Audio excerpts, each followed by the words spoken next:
Després d'aquesta interessantíssima conferència de José María Lasalle, continuem aquesta tarda inaugural del col·loqui Walter Benjamin i tenim també un no menys interessant ponent. Es tracta de Juan Martín Prada. Ell ve de molt lluny, ve de Càdiz. Abans hem estat parlant que potser és dels punts més llunyans que hi ha de Portbou. Però en tot cas està aquí perquè segurament Juan Martín Prada és un dels intel·lectuals que ha tractat, podríem dir, més profunditat el que representa aquesta hegemonia de la cultura visual digital sobre la vida contemporània. Però la particularitat que té Juan Martín Prada és que ell ho ha reflexionat, sobretot podríem dir, fixant l'atenció en l'art contemporani, en les arts visuals contemporànies, i d'alguna manera també intentant reflectir des d'aquesta anàlisi de les arts visuals, de l'art contemporani, allò que és predominant en la nostra quotidianitat. I alhora també, com porta de títol la conferència, el títol és el règim visual en l'era digital, formes dominants de representació i contradiscursos. D'alguna manera, moltes de les seves obres, els seus llibres, també plantegen aquestes possibilitats que tenen les arts visuals, l'obra d'art contemporània, com a contradiscurs d'això que deia abans, el que és la realitat, la nostra quotidianitat, allò que s'hi referia José María Lasalle fa un moment. Bé, unes breus paraules sobre Juan Martín Prada. Ell és catedràtic de la Universitat de Càdiz, dirigeix un grup de recerca sobre teories estètiques contemporànies i ha escrit nombrosos articles i assaigs sobre estètica, teoria de l'art, estudis visuals en revistes com Èxit, Revista d'Occidente, Estudis Visuals, Fluor, també una revista que es feia aquí a les comarques gironines, que abans en parlàvem, Papers d'Art, editada per la Fundació Espais fa molts anys, també els suplements Cultures de l'Avantguàrdia, i entre els seus llibres podria esmentar sobretot els dos últims, que crec que són dos llibres molt importants per al tema pel qual estem tractant aquí: El ver y las imágenes en el tiempo de Internet, del 2018, i Teoria de l'arte y cultura digital, de l'any passat, de 2023. Bé, doncs paso la paraula a Juan Martín Prada. Muchas gracias por estar aquí con nosotros y bueno, tienes 45 minutos, más o menos.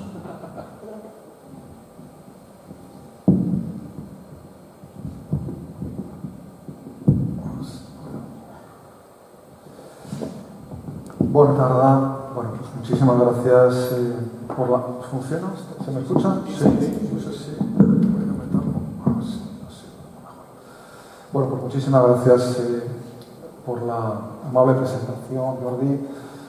Y antes de nada también quería agradecer a todo el equipo de organización de este encuentro, a todas las instituciones que lo han hecho posible. Para mí es un auténtico placer estar aquí con todos ustedes, y también, por supuesto, agradecer a todos los que estáis aquí acompañándonos esta tarde en esta última sesión del coloquio. Bueno, muchas de las cuestiones que voy a abordar, como ha comentado Jordi, las desarrollo con cierta extensión en estos dos libros que ha comentado antes. Son libros en realidad en los que profundizo en cuestiones que tienen mucho que ver precisamente con el legado de Walter Benjamin, ¿no? Sobre los pensamientos que Benjamin nos dejó sobre el arte, sobre las imágenes y sobre la tecnología. Y de hecho, a lo largo de mi intervención verán cómo voy a ir un poco de alguna manera asumiendo, tocando algunos argumentos, algunas cuestiones que Benjamin trató hace ya casi un siglo, en textos, sobre todo en dos textos, diría yo, especialmente reveladores y pioneros sobre estas cuestiones, sobre la relación entre arte, imágenes y tecnología. Uno es evidentemente este que vemos, la obra de arte en la época de su reproductibilidad técnica, del año 36, pero también es fundamental, yo creo, y lo ha sido desde luego en mi trabajo, este otro titulado El autor como productor, ligeramente anterior al que mencionaba antes, este del año 34. Son dos textos en los que Benjamin propuso, como saben, un enfoque de análisis del arte que lo ponía en relación absolutamente directa con las condiciones técnicas de producción de su época, y en las que, sobre los que, bueno, yo creo que casi resulta, digamos, inevitable volver, ¿no? Cuando hablamos, cuando nos planteamos cualquier tipo de análisis, cualquier tipo de reflexión en esta compleja relación entre imágenes, arte y tecnología. Bueno, no cabe duda que nuestro tiempo está caracterizado, podríamos decir, por una inflación icónica, por una hiperproducción de imágenes, podríamos decir quizá también por una cada vez más intensa saturación visual. Estamos rodeados de flujos visuales alimentados continuamente por impulsivos actos de imagen, catalizados, podríamos decir, por esos efectos casi, si me permiten la expresión, esos efectos casi dopamínicos, ¿verdad?, de los likes o del número de comparticiones en los medios sociales.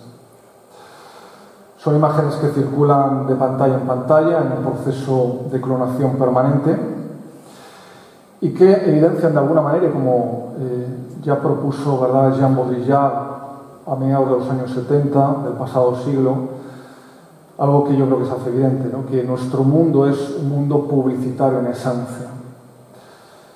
Hoy lo que sí que es verdad que vivimos en un momento de radicalización extrema de algo que ya, en cierto modo, aparece mucho antes que en los textos de Baudrillard, aparece evidentemente en esos textos de Benjamin, es la radicalización extrema del valor exhibitivo de las imágenes frente a lo que Benjamin denominaba, como saben, el valor cultural. Las imágenes además tienden hoy a adoptar, podríamos decir, una función que años atrás apenas ejercían, y es ante todo la función fática. La función fática es una función del lenguaje, como saben, que está fundamentalmente orientada a comprobar sobre todo si existe algún tipo de contacto entre dos interlocutores. Es como cuando estamos hablando por teléfono y le estamos diciendo al interlocutor sí, sí, claro, claro, ¿no? Supongo en catalán utilizaréis otras. Es decir, en realidad lo que estamos haciendo no es dar información alguna, sino simplemente mantener o facilitar, mantener vivo en última instancia ese contacto, ¿no? Dejar constancia de que al otro lado del canal comunicativo hay un sujeto que nos está escuchando. Y yo diría que esa es precisamente la función principal también hoy de las imágenes que circulan con más éxito, ¿no?, lo que podríamos denominar ese régimen visual dominante o hegemónico, que es el que digamos que es el que se canaliza a través de los medios sociales, a través de los social media. Un tiempo el nuestro también podríamos decir, que duda cabe, como comentaba Martin Jay, ¿verdad?, que es el de la construcción visual del espacio social. Es ese momento, ese tiempo de acontecer visual de todo proceso de comunicación y relación, en una radical socialización, podríamos decir, del archivo imagen, y que viene acompañada también de algo que hemos estado comentando mucho esta tarde, ¿verdad?, una especie de externalización de la memoria, que deviene así memoria en modo red.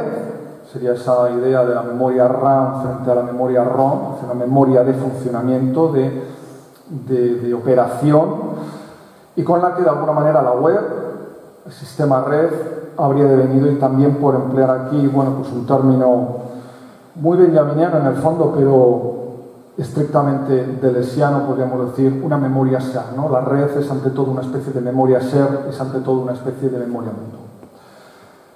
Un contexto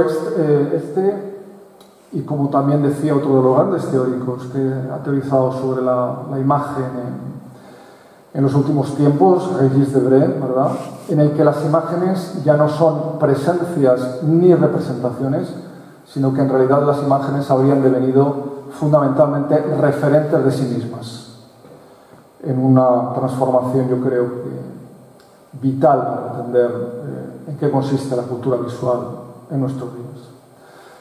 Una época, la nuestra, de, insisto, intensa inflación icónica, en la que parece o da la sensación de que lo que más abunda son imágenes, y en la que parece, diría yo incluso, que lo más fácil de producir hoy son imágenes, ¿no?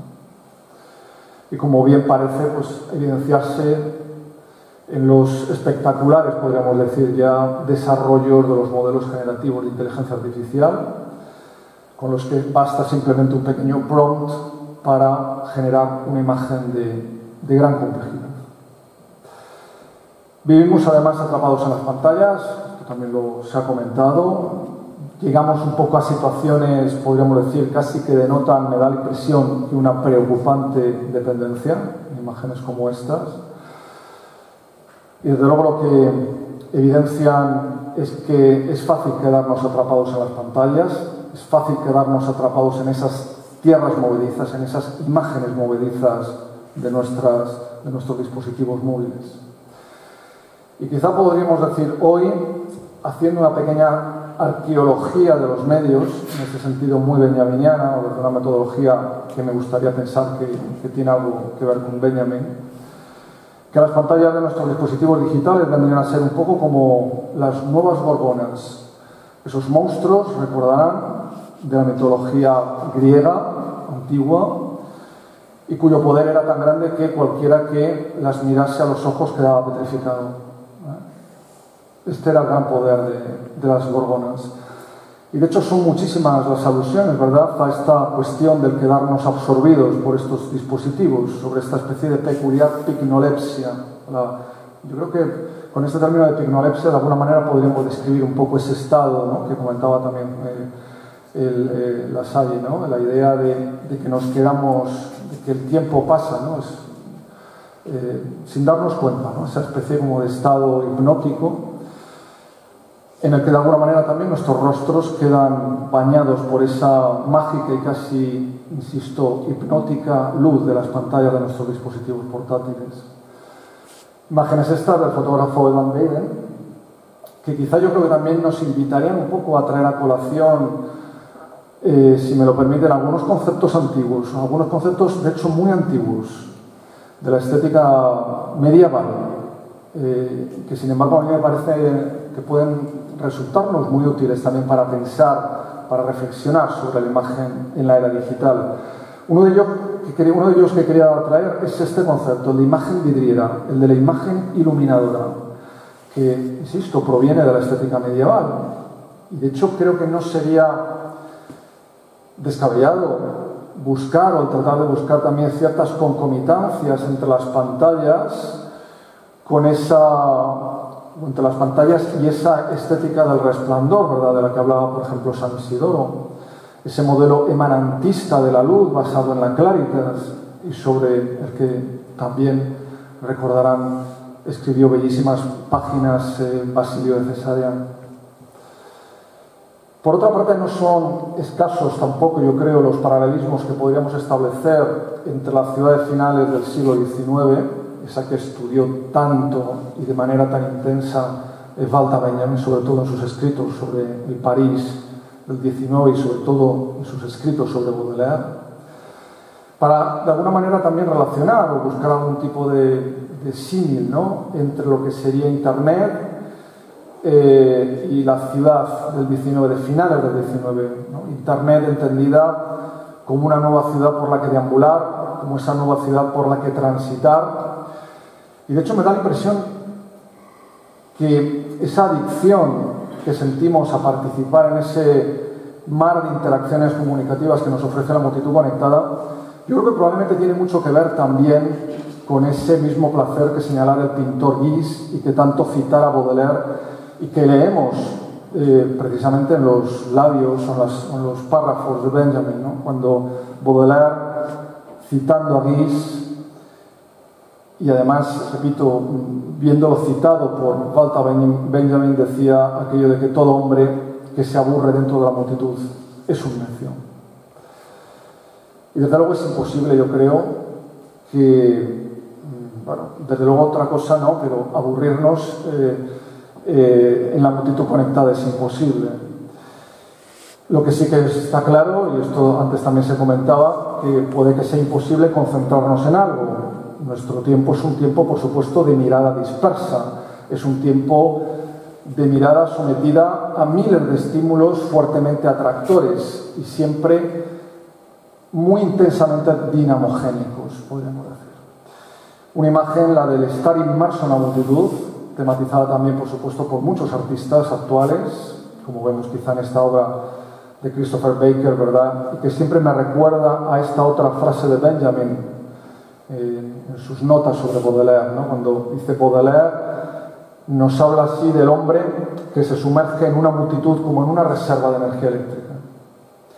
Yo creo que, de hecho, Benjamin hubiera disfrutado mucho de haber visto algo parecido a Internet en su tiempo, ¿no? Es más, me parece que podría ser también, y si me permitís un poco estas vueltas un poco arqueológicas, creo que es plenamente aplicable hoy a la red lo que también se dijo de algunas de esas ciudades del siglo XIX, como es el caso de Londres de finales del siglo. Dice, ciudad de acontecimientos súbitos, personas anónimas, coincidencias bizarras e intimidades inesperadas. Y de igual manera creo que las metáforas, por ejemplo, de la ciudad bazar, de la ciudad jungla, de la ciudad organismo, de la ciudad máquina, tantas veces, repito, aplicadas a la interpretación de la ciudad moderna, tanto por Benjamin como por otros muchos teóricos de principios del siglo XX, serían, creo que en muchos sentidos posibles, también adaptables a la red, entendida, repito, como esa nueva ciudad que transitar, por esa nueva ciudad por la que navegar. Y creo que también podrían ser muy sugerentes las similitudes que podríamos establecer seguramente entre la ventana, esa ventana que da a la calle y por la que mira el flaner. Recordemos en este sentido la importancia que dio Galta Benjamin al concepto de flaner en muchísimos de sus textos. Es decir, la similitud que podemos establecer entre esa ventana y la pantalla de nuestra computadora o de nuestros dispositivos digitales, entendidos como ese espacio, esa membrana cristalina en donde todo el mundo pasa por delante de nuestros ojos. La pantalla de nuestros dispositivos móviles, de nuestros ordenadores, en definitiva, de alguna manera, como la nueva ventana del flaner, sí, pero del flaner ahora de puertas adentro. Pero también seguramente podríamos entenderlo a la inversa, es decir, las pantallas como esas ventanas que se abren a la calle red, que nos exponen a las miradas ajenas, haciendo también de nuestro hogar un hogar sin paredes o fachada. Y aunque probablemente me da la impresión de que sería factible hoy hablar, repito, insisto en esta cuestión, de una nueva versión del flaner en la era de la red, ahora entendido o definido o caracterizado más bien como ciberflaner o data flaner, yo creo que serían quizá otros términos, me da la impresión también del siglo XIX, los que creo que podríamos rescatar por ser quizá o probablemente más idóneos para hablar del sistema red, y uno de ellos yo creo que sería, como no, el de hombre anuncio, una figura que también fascinó en algún momento a Benjamin, ¿no? En esa mezcla entre fascinación y tristeza que es tan propia de sus escritos, ¿no? La idea del sandwich man, ¿no? Ese hombre que ante todo intentaba llamar la atención, o que le pagaban para llamar la atención hacia sí mismo, ser visto, ser leído, estancado en uno o dos sitios de la ciudad en donde debía realizar esa tarea de anunciarse. Hoy esos lugares, esas zonas de la ciudad, pues serían indudablemente nuestras plataformas digitales. Porque yo creo que en realidad somos un poco esto hoy, ¿no? En el mundo de las redes sociales es un poco lo que todos hacemos, ¿no? Es decir, tratar de llamar la atención hacia nosotros mismos, ser vistos, ser leídos, y sobre todo, y esta es la clave, devenir imagen y un pequeño texto que siempre acompañamos en nuestras interacciones digitales, es decir, devenir imagen para los demás. No obstante, creo que también podríamos asumir dentro de la caracterización un poco del régimen visual propio de la cultura digital actual, de la cultura mediática, esta figura, ¿no? Rescatar esta otra figura, ¿no? La del Badó, ¿no? La del mirón. Ese que en la ciudad moderna siempre andaba de alguna manera sumergido en un estado de distracción acrítica.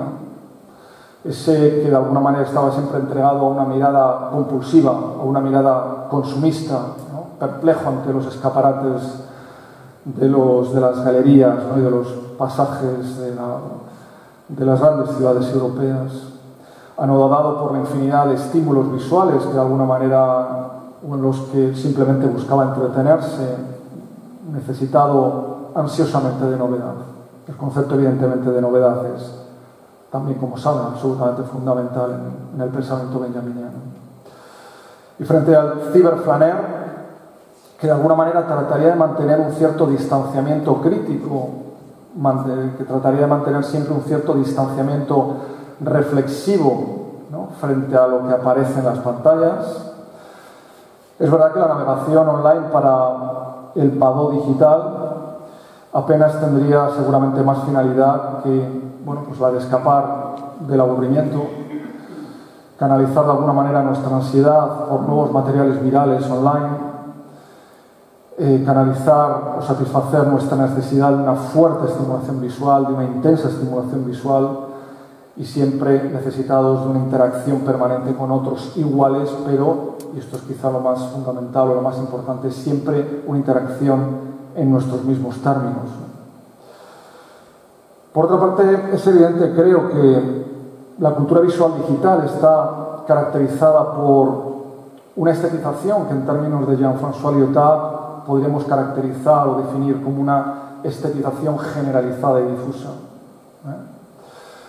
Una estetización que, sin embargo, tendría que ver muy poco, o tendría muy poca relación en realidad con esa estetización que propusieron los movimientos artísticos de las vanguardias que tanto admiraba Benjamin, y también muy poco que ver con los intentos de desarrollar esa estetización de alguna manera en otros términos que desarrollaron o que plantearon los movimientos de nueva vanguardia, tan volcados siempre, como saben, ¿verdad?, en esa equivalencia entre arte y vida.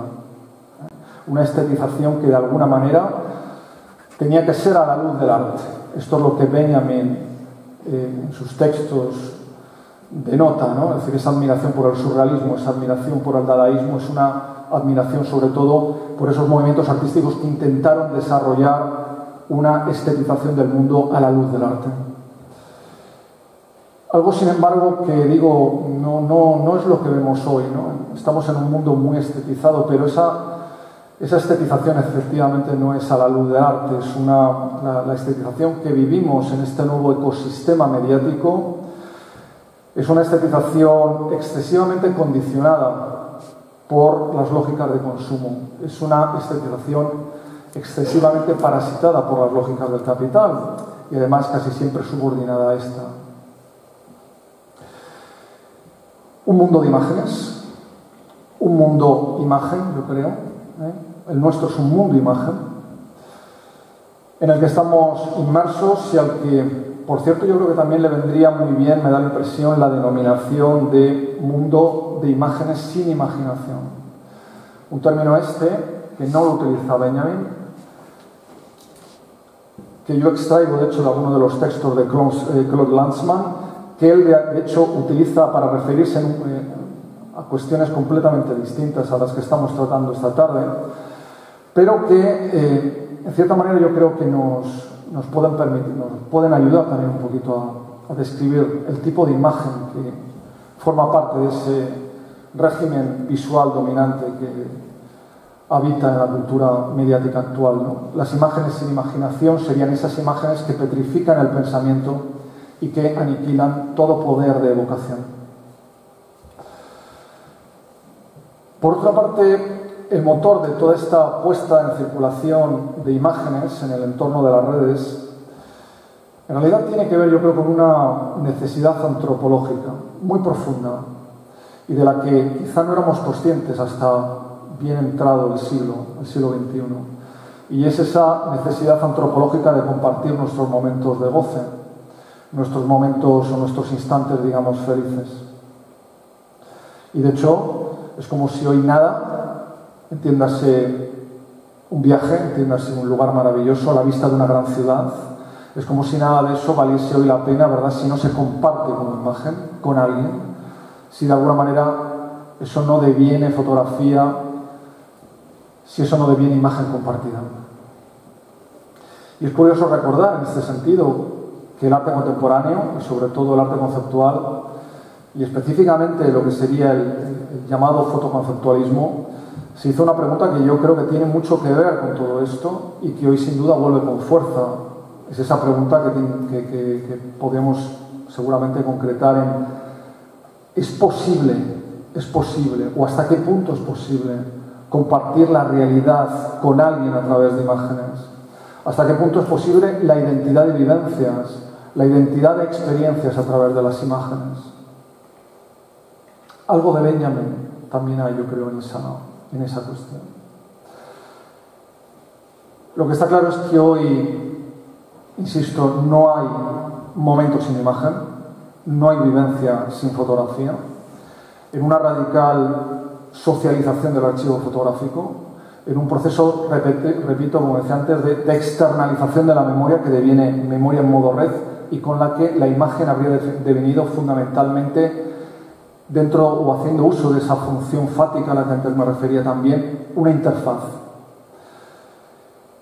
La fotografía hoy, la imagen, yo creo que ya no es una práctica de producción de memoria, no es una práctica de producción de testimonio, de producción para el recuerdo y para, en última instancia, la producción de historia personal o colectiva. Yo creo que ante todo hoy la fotografía es, ante todo, repito, un elemento conector, es una forma de comunicación social en ese sometimiento, como digo, a la función fática, fundamentalmente.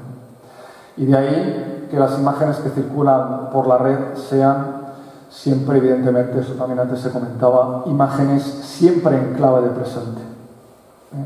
La idea o el concepto de lo real, ¿verdad?, tantas veces investigado, perseguido por la práctica artística, ¿no?, el retorno de lo real, recuerden, ¿no?, el texto de Hal Foster, hoy debe ser entendido fundamentalmente bajo los términos del tiempo real, de ese tiempo único del que, en cierto modo, también habló ya Paul Virilio hace muchas décadas. Cuando la imagen ha devenido una interfaz que nos sirve para estar en contacto fundamentalmente y no tanto, repito, para crear memoria,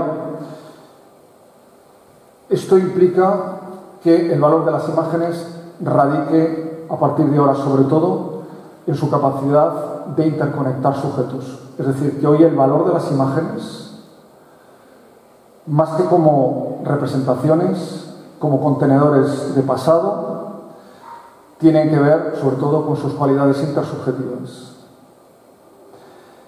Y de ahí, o a partir de ahí, de alguna manera, creo que podríamos afirmar también que habríamos alcanzado así en nuestros días un momento extremo de aquel vaticinado por Walter Benjamin, en aquel texto al que antes me refería, la obra de arte en la época de la reproductibilidad técnica, en la que Benjamin escribió algo que yo creo que sería también un poco, casi un perfecto diagnóstico de lo que sucede en la actualidad.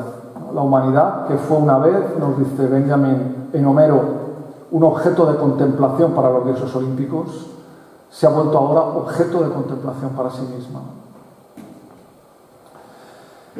Y llevando un poco al extremo el cumplimiento de este vaticinio de Benjamin, yo creo que es evidente, salta a la vista, que hoy toda expresión de vida, especialmente toda imagen del disfrute, como decía antes, busca siempre la conformación de la figura colectiva, la conformación de la figura compartida de su experiencia.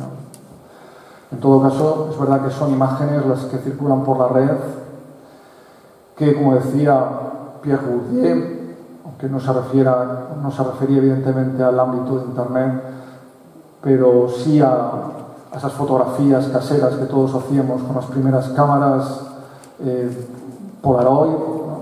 Dice, son imágenes que nos dicen que nos hemos reído mucho, aunque no digan por qué nos hemos reído. Y a este respecto no quisiera dejar de mencionar aquí una imagen o una ironía, ¿no?, de Adam Curtis, ¿no?, cuando afirmó de una manera un tanto, no sé cómo, pero cuando decía esto de que cosas como Instagram son como el realismo socialista de nuestro tiempo. Dice, ¿y por qué? Pues porque representan la imagen de personas felices. escondiendo, como lo hacían en realidad los artistas del realismo socialista, la compleja dificultad que siempre hay detrás de una vida administrada de una u otra manera. Bueno, está claro, ¿no? La fotografía, la imagen forma parte hoy de la propia vivencia fotografiada. Decía, de hecho, Roland Barthes, que en los años 70, que el gozar en nuestra cultura pasa siempre por la imagen. Pero esto, claro, hoy hay que matizarlo. El gozar, hoy habría que decir, pasa sobre todo por la autoimagen. El gozar en nuestro tiempo pasa sobre todo por la egofoto. Y ciertamente hoy todos estamos casi, diríamos, obligados, ¿no?, a autorretratarnos para socializarnos o para socializar nuestras ideas o nuestras intenciones.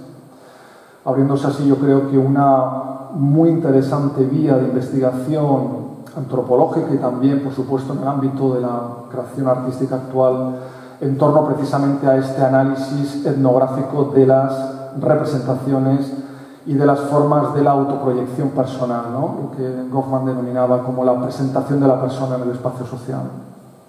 Un espacio social hoy online. En la cuestión, en última instancia, del Darsaber. Y de hecho, nunca antes se nos había exigido tanto y de una manera tan intensa un proceso de autodiseño de nuestra propia exterioridad. Tengo la impresión de que estuviéramos asistiendo a la culminación de un proceso que probablemente arrancó también a mediados del siglo XIX, cuando esos fotógrafos que de alguna manera en algún momento comenta Benjamin, ¿no?, Eugène Disdéry, patenta lo que él denomina la tarjeta de visita. Son esos sistemas de positivado de 10 fotografías en una sola hoja que luego la gente podía dar a sus amigos. Fue de hecho en ese momento cuando de alguna manera empezamos a ser imagen para los demás, devenir imagen para los demás. Pero claro, como sucedió ya con aquellas fotografías captadas por Disdéry, por aquel fotógrafo francés, también hoy se critican las fotografías que la gente comparte en las redes sociales, acusándolas de ser, en su mayor parte, como aquellas de Disdéry, ¿verdad?, predecibles, conservadoras y repetitivas tanto en su forma como en su contenido. En realidad aquí tampoco ha habido tanta evolución. Son imágenes las que circulan con más éxito en las redes sociales, ¿verdad?, llenas de lugares comunes, repletas de reiteraciones y sometidas siempre a patrones imitativos. Y de hecho yo creo que podríamos decir que los álbumes de las redes sociales son, y haciendo uso de esa expresión de Flaubert y a la que Benjamin se refiere en bastantes ocasiones, como auténticos catálogos de estereotipos visuales, de ideas recibidas, de clichés visuales. El concepto de cliché, como saben, es un término que Benjamin desarrolla en múltiples momentos. Clichés visuales, ideas recibidas, en última instancia, de todo lo que es digno de aprobación visualmente hablando en nuestras relaciones sociales. El caso es que, empujados por la dominante lógica del broadcast yourself, ¿verdad?, que ya hemos interiorizado, esa consigna del retransmite tú mismo, esa lógica del difúndete tú mismo, hoy ya no paramos de comunicar, hoy ya no paramos de compartir imágenes y de compartirnos como imagen, evidenciando una, a veces, hipertrofia comunicativa, tematizada también intensamente por numerosísimos artistas. El caso, por ejemplo, de Natalie Bookchin es un caso que yo he estudiado quizá con más detenimiento y que creo que es muy buen ejemplo de cómo el arte actual nos habla y tematiza precisamente sobre esa tendencia hacia el exceso comunicativo, y que sin embargo también, si hacemos un poco esa mirada un poco arqueológica, quizá no es tampoco del todo nueva. Y de hecho hay quien piensa que esa necesidad permanente de comunicar, etcétera, es parte o forma parte de la genética cultural de Occidente. Y así de tajantemente lo decía, de hecho, Lévi-Strauss en aquel bello pasaje de su Antropología Estructural. Este es un texto del año 1958 y, por tanto, muchas décadas antes de que Internet apareciera en nuestras vidas, y en donde Lévi-Strauss ya criticaba este rasgo que yo creo que me parece, o que él por lo menos ya consideraba completamente enraizado, repito, en la genética cultural de Occidente. Decía Lévi-Strauss, en un texto, repito, del año 58, dice: nuestra civilización trata el lenguaje de una manera que se podría calificar de inmoderada. Hablamos a propósito de todo. Todo pretexto es bueno para expresarnos, interrogar, comentar. Hasta hoy le podríamos añadir compartir imágenes, hacer fotografías. Esta manera de abusar del lenguaje, hoy sobre todo abusamos de las imágenes, pero al fin y al cabo abusamos del lenguaje visual, dice Lévi-Strauss, no es universal ni siquiera frecuente. La mayoría de las culturas que llamamos primitivas emplean el lenguaje con parsimonia. No se habla en todo momento ni a propósito de cualquier cosa. En ellas, añadía Lévi-Strauss, creo que ya no lo he metido en la diapositiva, dice: en esas culturas primitivas, las manifestaciones verbales están a menudo limitadas a circunstancias prescritas, fuera de las cuales se escatiman las palabras. Y hoy, qué duda cabe, no escatimamos las palabras y mucho menos las imágenes. En esa, como decía antes, hipertrofia comunicativa propia de la red, hoy pareciera que nada se reprime, hoy parece que todo accede al lenguaje, que todo se publicita, que todo se exterioriza, que todo de alguna manera accede a la superficie como imagen. Y de hecho no es extraño, hay quien está diciendo esto también, sobre todo los que ven todo esto de una manera positiva. Yo creo que Benjamin, cuidado, lo habría visto de una manera también bastante positiva. Ahora, a continuación, trataré de apuntar alguna idea en este sentido. Hay quien dice que, bueno, que contarlo todo en las redes, contarlo todo absolutamente, pues tiene un efecto emancipador, tiene un efecto terapéutico, tiene también un efecto, ¿por qué no?, pues de producción de cierta libertad, ¿no? Porque la represión, ¿no?, del lenguaje. Lo que está claro es que hoy vivimos en un continuo desfile de fiestas en pijama, ¿no? Vivimos, podríamos decir, online en una casa de cristal. El mito de la casa de cristal, ¿no?, tantas veces también visto por los sociólogos, los teóricos de la cultura, los arquitectos. Yo creo que Internet es la perfecta representación de esa casa de cristal. Pero insisto, hubo a lo largo de la historia muchos a los que algo así les hubiera, creo que, gustado mucho. Y me da la impresión de que también a nuestro querido Benjamin, ¿no? Pensemos, por ejemplo, en el texto de Benjamin del año 29, aquel maravilloso texto titulado El surrealismo, la última instancia de la inteligencia europea, cuando escribió aquello de que vivir en una casa de cristal, dice Benjamin, es la virtud revolucionaria por excelencia. Es una ebriedad, un exhibicionismo moral que necesitamos mucho. Aquí está el tema, ¿no? Yo creo que a Benjamin, desde luego, le hubiera encantado todo esto. Hubiera visto, por supuesto, sus peligros, sus potenciales, antes se comentaba, ¿no?, sus potenciales de barbarie, pero cuidado, en el fondo yo creo que a Benjamin le hubiera gustado algo así. De hecho, en ese texto, repito, del año 29, dirá que la discreción en los asuntos de la propia existencia ha pasado de virtud aristocrática a ser cada vez más cuestión de pequeños burgueses arribistas. El concepto este de privacidad y tal, que hoy defendemos, ¿no?, la vuelta a lo privado y tal, ¿no? Benjamin yo creo que lo tenía muy claro, por lo menos en aquellos años. Hay que acabar con todo eso. Al fin y al cabo, Benjamin es un gran revolucionario. Todo esto en ese texto lo comenta Benjamin en relación a una anécdota que no quisiera dejar de comentar esta tarde, aunque sea muy rápidamente. Él cuenta en este texto haber coincidido en un hotel de Moscú con los miembros de una secta religiosa. Creo recordar que era una secta tibetana, de lamas tibetanos, si mal no recuerdo. Y que parece ser que ocupaba prácticamente todas las habitaciones del hotel donde Benjamin se alojaba aquella noche. Entonces Benjamin entra en el hotel, empieza a ver que todas las puertas de las habitaciones están abiertas. Y dice, bueno, esta gente, ¿qué está pasando aquí?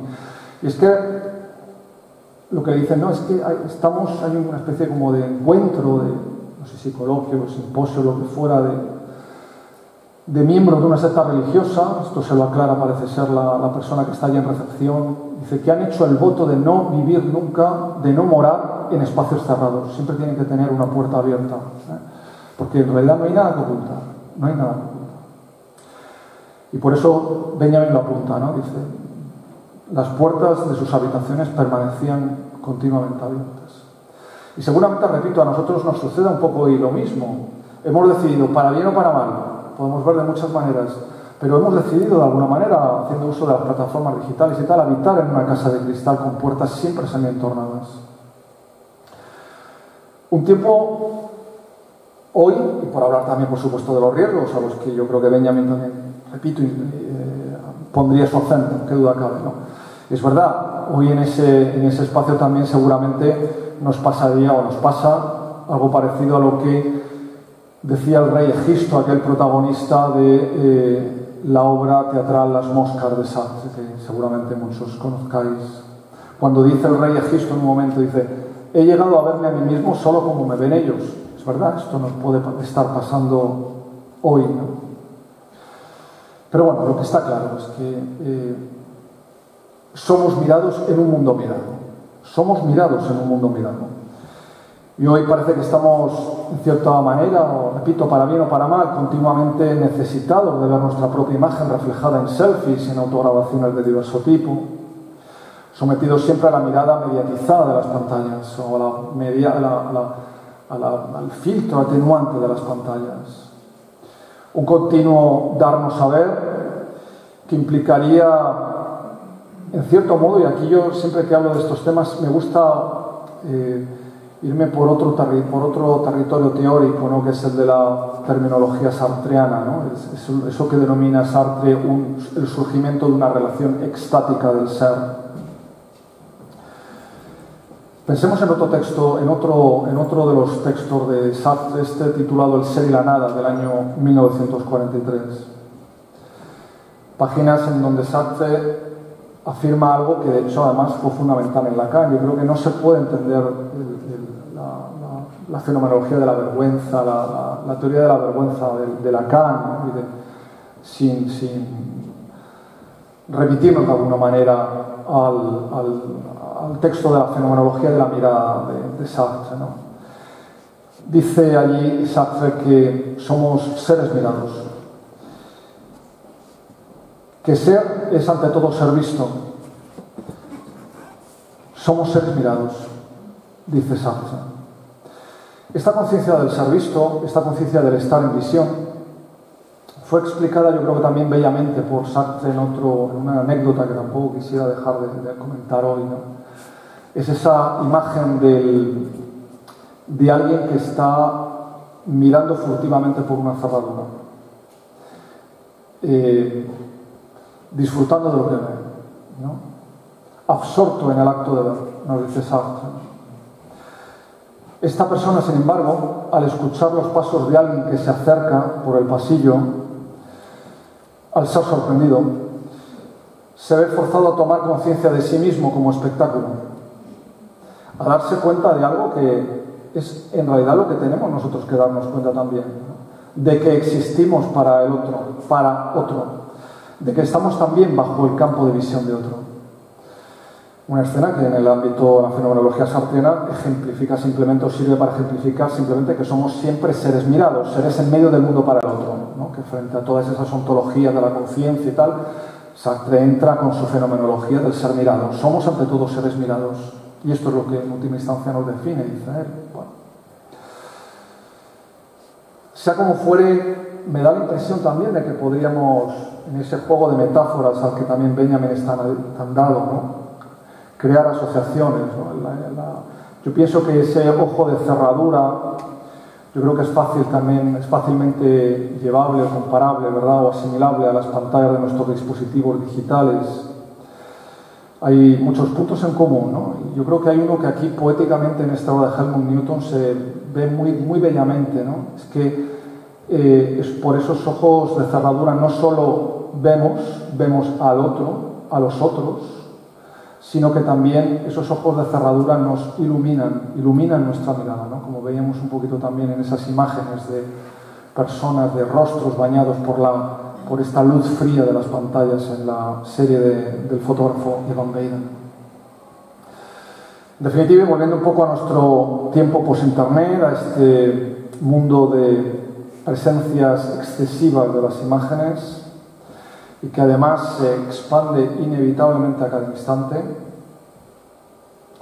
yo creo que parece también perentorio que pasemos ya a la pregunta principal, que de alguna manera un poco motivaba también mi intervención esta tarde. Es decir, bueno, no solo en qué puede consistir el régimen visual hegemónico y de la cultura mediática, sino también pensar en los posibles contradiscursos visuales. Y aquí también me acojo claramente a Benjamin, ¿no? Yo creo que en Benjamin está muy claro esa idea también, sobre todo del contradiscurso visual que nos propone el arte, que nos propone las prácticas artísticas. Y de hecho se ha dicho muchas veces que el arte en última instancia, el arte contemporáneo, es una práctica que sobre todo nos coloca en presencia de contraimágenes. Y yo estoy absolutamente de acuerdo. Y creo que esto es algo que Benjamin, sin decirlo, yo creo que lo podemos leer también entre líneas.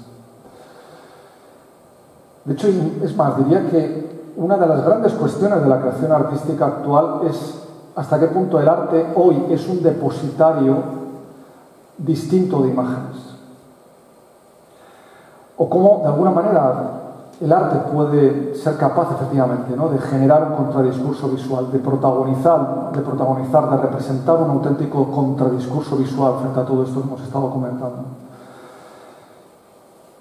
En primer lugar, y para intentar un poco muy rápidamente abocetar algún tipo de respuesta, quizá podríamos decir, partiendo de lo más sencillo, es que frente al carácter apelativo, frente a ese carácter impositivo, frente al carácter digamos, fático, ¿no?, de las imágenes más hegemónicas, o que, como digo, circulan por la red con más éxito, con su característica inducción al contacto permanente y al tiempo ahora, ¿no?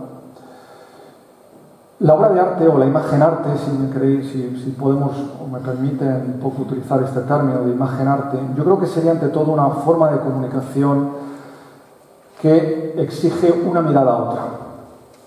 Una mirada que tiene que ver sobre todo con la interpretación.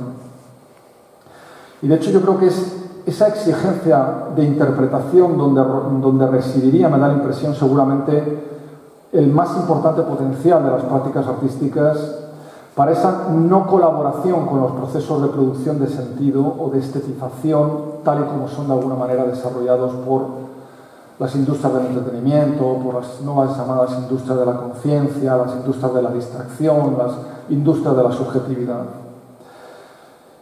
¿Y por qué? Pues porque yo creo que el arte es contradiscurso. El arte es contradiscurso precisamente porque invita a la contemplación. El arte es contradiscurso, insisto, porque invita a la contradicción. Y aquí quizá creo que podemos, o sería pertinente, ¿verdad?, recordar de nuevo a Benjamin en aquel texto también fundamental, que os recomiendo encarecidamente, ¿no?, en Ivan Strasse, ¿no?, del 28, Dirección Única, en donde decía Benjamin, en relación a lo que él denominaba la mirada mercantil, ¿no?, la mirada sobre todo publicitaria, la mirada a la que nos induce la mirada de lo que genera el discurso publicitario tan emergente ya, ¿no?, en los años 30. Dice, el modo de actuar de la publicidad sería acercar tan peligrosamente las cosas a nuestros ojos como el coche que desde la pantalla de cine se agiganta al avanzar trepidante hacia nosotros. De alguna manera, esa mínima distancia es la distancia que no nos permite interpretar. Es esa distancia que necesitamos para pasar del Baudot digital al ciberflaner digital, podríamos decir nosotros hoy. Por otra parte, el ejercicio contemplativo, el ejercicio interpretativo, propio de la experiencia del arte, yo creo que también se opondría a esa relación de mera instantaneidad con la imagen a la que nos inducen los sistemas, la cultura mediática actual. Frente a lo efímero de la imagen que prolifera en las redes sociales, la obra de arte emite, yo creo, algo que a mí me gusta denominar como una luz más lenta. Es decir, que de los objetos artísticos proviene una luz más densa, proviene una luz un poco más lenta, una luz que no es digerible de forma inmediata, una luz que exige, siempre por supuesto metafóricamente hablando, una más prolongada digestión óptica. El arte, para ello, lo que hace de alguna manera es también, como estrategia más básica, ofrecer imágenes con un alto grado de indeterminación, ¿no? Esa indeterminación que yo creo que también está presente en toda la estética benjaminiana, ¿no? Incluso sus propios textos no son nunca textos sistemáticos, están pensados para que nosotros realicemos sobre ellos una tarea casi, podríamos decir, reconstructiva o constructiva. Indeterminación que de alguna manera, repito, nos induce o nos invita a una imagen, a una mirada interpretativa. Y por ello, insisto, yo creo que hablar de contraimagen, hablar de contradiscursos visuales es sobre todo hablar de algo que podríamos quizá denominar como imagen pensativa. Luego, a continuación, que ya estoy casi terminando, pero volveré un poquito sobre este concepto de imagen pensativa.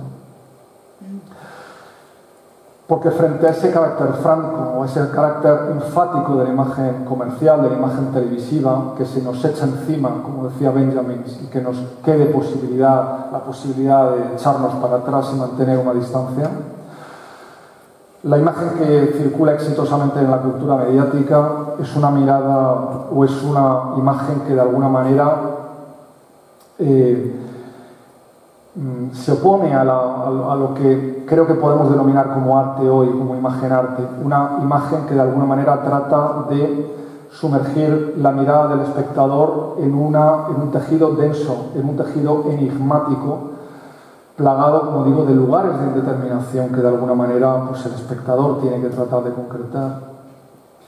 Y de hecho, de las nuevas prácticas artísticas, creo que debemos esperar, o deberíamos esperar seguramente también, evidencias de su capacidad para demostrar como posible, para darnos a ver, en definitiva, a través precisamente de las propias tecnologías. No estoy aquí haciendo tampoco una defensa de un arte que por ser contradiscurso se convierte en algo que no quiere saber nada con la tecnología, sino todo lo contrario, asumiendo el compromiso benjaminiano de entender el arte en relación a los medios de producción de experiencia y de sentido en la época, ¿no? Benjamin, en estos textos que antes comentaba, esos textos de Benjamin son un claro apoyo a la fotografía en prensa de Rodchenko, al arte, digamos, útil del Lichitsky, haciendo uso de los medios de publicidad y de conversión de los cuadros en carteles para ese apoyo de alguna manera o de ese desarrollo de lo que él denominaba una inteligencia progresista. Del arte, en cualquier caso, repito, creo que debemos esperar la posibilidad de existencia de códigos de comunicación y de ámbitos de sentido diferentes, de configuraciones también más sutiles, más reflexivas, que las que, repito, son propias de este estado de colonización económica de la comunicación y de la esfera de las experiencias estéticas y que hoy padecemos, ¿no? Para bien o para mal. Y que esto, repito, se pueda seguramente decir de una manera mucho más clara y concisa, yo creo que es evidente. Bastaría quizá recordar aquí a Roland Barthes cuando decía que la práctica fotográfica, en el fondo, dice él, es subversiva, pero no cuando asusta. Es decir, el arte, dice Roland Barthes, no es subversivo cuando, es decir, no es contradiscurso cuando asusta o cuando trastorna o cuando estigmatiza, sino sobre todo cuando es pensativo. Claro que sí, ¿no? Ahí estamos, repito, en esa cuestión también que tantas veces, son las que tantas veces insistió Benjamin, de no entender que el arte es simplemente propaganda o que un arte, digamos, acorde con la tendencia literaria o estética correcta, como él dice, que coincidiría evidentemente con lo que él denomina una inteligencia progresista, tiene que estar sometido ni mucho menos simplemente al mensaje publicitario, ¿no? o a lo que es la comunicación propagandística. El arte, en última instancia, yo creo que es contradiscurso también por algo que a mí me gusta explicar un poco con esta frase, ¿no? La relación que establecemos con las obras de arte es una relación que yo creo que si la llevamos al ámbito de lo social sería algo parecido a esto, es decir, tendría que ver con la promoción de una ideal otredad radical. Es decir, amar al otro o amar al otro, es decir, a la obra de arte en su diferencia en lugar de tolerarla. A ver si puedo explicar un poco esto. Es decir, cuando a nosotros nos gusta una obra de arte, lo que amamos en ella es precisamente su modo de ser alternativo frente a todo lo demás que conforma nuestra cotidianidad. Y esa diferencia es precisamente una diferencia que amamos y no que simplemente toleramos. Yo creo que el arte en ese sentido, repito, casi se convierte o es baluarte de una ideal otredad radical que incluso llevada al ámbito social sería plenamente emancipadora. Y avanzando un poquito más en esta cuestión y empleando aquí también un término muy benjaminiano, seguramente el arte tenga como misión dialectizar lo visible. En este contexto de lo visual expandido, ¿verdad?, en el que las emociones serían seguramente o cada vez más pobres de contenido, ¿no? Pero ¿qué podemos entender o qué deberíamos entender por este término de dialectizar lo visible? Bueno, pues yo creo que pensar en imágenes dialécticas en realidad sería algo sencillo, sería simplemente fabricar otras imágenes distintas a esas imágenes de alguna manera sin fisuras en las que Didi Berman, ¿verdad?, comenta que solo el campeón, la estrella o el dictador salen vencedores, ¿no? Esas imágenes sin fisuras que de alguna manera vemos en los estadios de fútbol, en las pantallas de cine comercial o en los perfiles de las celebrities de Instagram. Esas imágenes perfectas, ¿no? Esas imágenes profundamente atractivas como lo son los fuegos de artificio, pero que en última instancia son extremadamente pobres de contenido. Y quizá también, evidentemente, el arte tiene la misión de darnos sutilezas, ¿no? Cuando todo es excesivamente obvio, cuando todo se caracteriza por su alta potencia, por su extrema obviedad. Seguramente el arte tiene que ser más que nunca hoy depositario de lo sutil, ¿no?, de ese tipo de imágenes muchas veces excluidas de los imaginarios dominantes. Y de hecho yo creo que el arte contemporáneo o el arte actual creo que tiene que estar ahí, tiene que estar opuesto a esa imagen fuerte, la imagen de éxito en la cultura mediática, una imagen fuerte pero que es debilitante a nivel de experiencia, que debilita la subjetividad, que aplana la subjetividad, y oponer una imagen que a lo mejor es débil, que parte de esa especie de minorización pretendida, pero que en última instancia es empoderante de la subjetividad. ¿Por qué? Pues porque es interpretativa, porque exige una mirada desplazada, porque exige una mirada activa. En fin, es un poco esta idea, ¿no? Frente a las celebrities de Instagram, seguramente todo consista un poco, ¿no? Y aquí utilizando esa idea de Pasolini, ¿no?, cuando dice lo que hay que hacer es oscurecer el espectáculo del siglo presente, ¿no? Quizás un poco también, esto lo comenta en un texto bellísimo, que es el texto de Las Luciérnagas del año 75, ¿no? Cuando estamos bajo la luz intensa de los focos de la televisión, de los platos de televisión, de las celebrities, del éxito en las redes sociales, quizá hay que bajar la luz, ¿no?, para poder apreciar el ínfimo brillo de las luciérnagas. Y quizá también cuando las imágenes en nuestra cultura mediática, repito, son tan evidentes, convendría seguramente también recordar lo que Benjamin denominó como iluminación profana. Quizá aquí también hay otra posible estrategia que Benjamin nos brinda para pensar el arte del presente, ¿no? La iluminación profana era esa especie de suerte, decía, esa especie de suerte de extrañamiento poético que nos hace ver los más ordinarios objetos de la vida cotidiana como extraños, como raros, como insólitos, ¿no? Como sobrenaturales o como irracionales. Es decir, allí donde todo el mundo ve banalidad, el artista ve algo insólito, raro, ¿no? Sobre lo que poetiza. Recordemos que fue esta idea, de hecho, de donde Benjamin situó la base de una nueva forma de ver y que él ejemplificó en ese texto que comentaba antes, en la imagen, en la mirada del surrealismo, ¿no? El surrealismo él lo consideraba como un movimiento artístico que ante todo planteaba una nueva mirada al mundo, una mirada basada en esos extrañamientos que tenían o que tendrían un poderosísimo, dice él, potencial para reconectar precisamente con el mundo ordinario. Esto es curioso y es lo que de alguna manera puede resultarnos un poco contradictorio, que un materialista histórico le apasionara el dadaísmo, le apasionara el surrealismo. En última instancia él lo veía no tanto como una escapatoria hacia la libertad del subconsciente, sino al contrario, como la única posibilidad, ¿verdad?, de mirar el mundo hacia lo que Deleuze denominará finalmente, y siguiendo a Benjamin, como un materialismo óptico. Ese potencial de extracción de nuestra experiencia diaria, de ciertas dimensiones vitales, de cierta,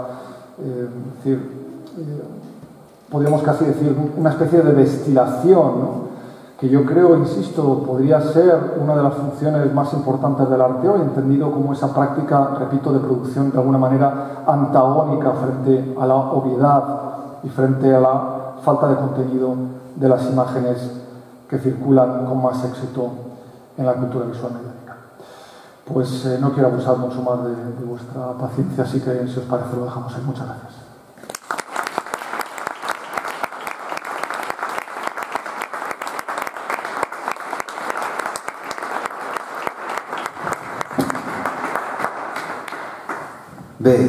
Muchas gracias, Juan. Es un poco tarde, no sé. Quizás un par de preguntas, ¿no? Si alguien se anima. ¿Sí? ¿A ti?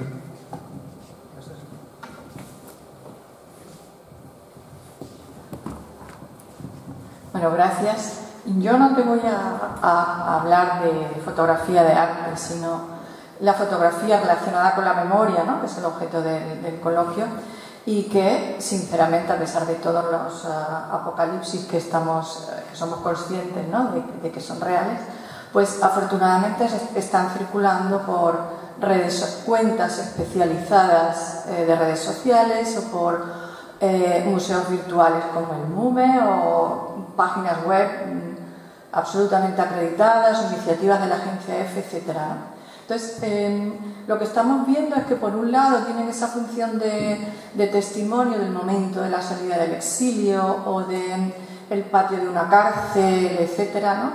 Y bueno, pues en ese sentido tienen un potencial efectivamente como un instrumento de memoria espectacular, ¿no?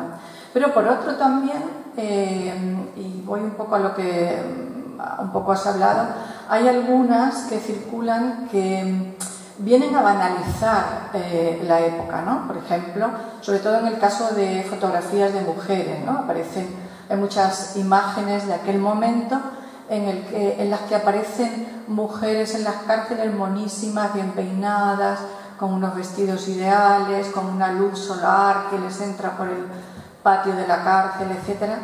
Y a mí lo que me preocupa de esta circulación de imágenes es que muchas de ellas no vienen contextualizadas, de tal manera que lo que hablábamos antes, ¿no?, esa generación de jóvenes que de pronto ve una imagen, estamos hablando de la tragedia, de la situación en las cárceles, etcétera, pues de pronto ve imágenes de este tipo que banalizan, ¿no?, la situación porque no tienen contexto, porque lo que aparece es solamente la imagen y no un texto explicativo que las acompañe, ¿no?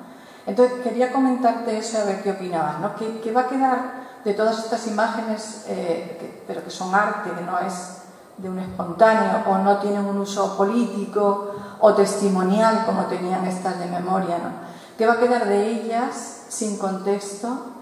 ¿Y qué opinas del tratamiento descontextualizado de las imágenes de memoria? Sí, muchas gracias por el comentario. Sí, es decir, esto que tú estás comentando es algo también que de alguna manera Benjamin ya comenta en relación a algunos de los fotógrafos de la época, en donde él ve cómo se está produciendo una estetización de la violencia, incluso, es decir, lo que él dice, finalmente lo que se está haciendo, lo que algunos fotógrafos, los que él denomina la llamada nueva objetividad, están haciendo es precisamente estetizar el conflicto, en donde deberíamos ver violencia, donde deberíamos ver imágenes de penuria, estamos viendo objetos de belleza, estamos viendo experiencias estéticas. Esto Benjamin lo señala como algo que tiene mucho que ver con el fascismo, es decir, con al fin y al cabo los textos que él presenta, ¿verdad?, en París, son textos precisamente que hablan sobre la imagen tal y como va a estar o está siendo operada por el fascismo, es decir, lo que es la estetización del conflicto o lo que es simplemente la conversión, la neutralización del dolor, digamos, a través de lo estético.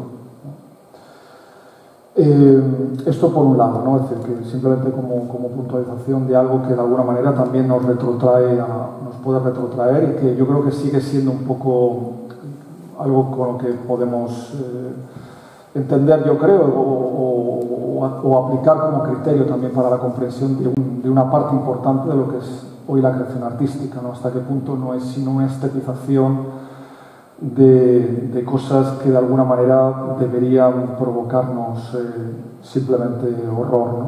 Bueno, aquí habría que hablar mucho del fotoperiodismo, hasta qué punto el fotoperiodismo, ¿verdad?, es capaz precisamente de seguir actuando en ocasiones no solo como testimonio de la verdad, sino también como una práctica que estetiza el dolor, que estetiza el sufrimiento, ¿no? A mí yo sigo teniendo mucho, en gran medida, ese conflicto cuando veo el WordPress foto y cosas así, ¿no? Cuando veo una fotografía extremadamente bella de un niño que se está ahogando o se está, no sé, me da y esa misma inquietud está en Benjamin también.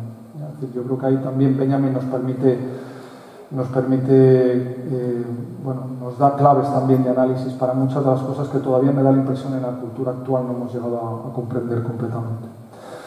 Y en relación a lo que tú comentas de la falta de contexto, pues está claro, es decir, la red es un estado, no es un contexto. Es decir, el estar conectado a la red, antes lo comentábamos, ¿no?, es un estado casi mental. De hecho, hay gente que lo está casi definiendo así, es un estado mental específico, pero que genera descontexto, es decir, es un flujo, es una especie de flujo continuo. En este sentido tiene mucho que ver casi, es como una especie, las pantallas son una especie como de pista de aterrizaje continua de imágenes que vienen sin haberlas solicitado. De hecho, el texto de la época del arte, en la época de su reproductibilidad técnica, arranca con ese texto de verdad, en donde precisamente esa cita, ¿verdad?, que nos habla precisamente de esa cuestión, ¿no?, de cómo nuestra mirada se llena de imágenes que no hemos pedido, que no hemos solicitado y que somos incapaces de comprender porque efectivamente no tenemos una capacidad de contextualizarlas, una capacidad de entenderlas en un contexto determinado y por tanto de construir desde ahí una experiencia.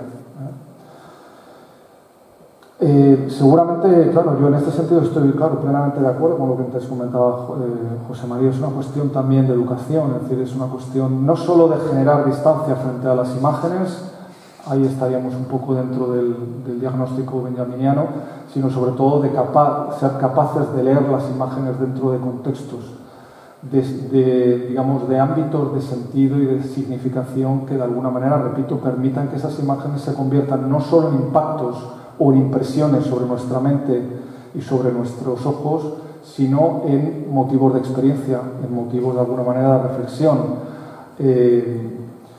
Y esto es una cuestión, repito, que tiene que ver sobre todo con el desarrollo de una mirada distinta, que es también a donde nos lleva Benjamin. Lo que ve Benjamin, repito, en las prácticas artísticas de la vanguardia es ante todo que más allá de crear obras maravillosas, el surrealismo creó cuadros maravillosos, sí, pero a Benjamin eso no le interesa tanto. A lo que le interesa del dadaísmo, lo que le interesa del surrealismo es sobre todo la capacidad de obligarnos a ver las cosas desde otra manera. Una mirada que además sería capaz, en su opinión, o debería ser capaz, de incluso dar la vuelta a las jerarquías tradicionales de lector y de autor, de espectador y de actor, en fin, en ese momento que yo no sé hasta qué punto de alguna manera lo hemos ido luego viendo también presente pues, en muchos de los movimientos artísticos, sobre todo en el ámbito tecnológico, que desde el NetArt hasta la actualidad pues, han ido incorporando, tratando de incorporar el concepto de participación del espectador en términos a veces excesivamente literales, pero que en cualquier caso yo creo que bueno, podríamos leerlos también desde esa perspectiva. No sé si te he contestado, pero sí, es una pregunta compleja, ¿verdad? No sé, hi ha alguna altra pregunta? Si no, ho deixarem aquí, perquè és molt tard. Bueno, no sé si se sent, no? Clar. Només volia dir que us convoquem a demà a les 10 del matí, aquí mateix, en aquesta sala, que continuarem aquest col·loqui justament amb una conferència de la professora Matilde Eiroa sobre les fonts digitals i la historiografia, canvi de paradigma, és una pregunta que es formula la professora Matilde Eiroa. Moltes gràcies a tots, especialment a José María Lasalle, a Juan Martín Prada i a tots els que avui aquesta tarda ens heu acompanyat. Fins demà. Muchas gracias.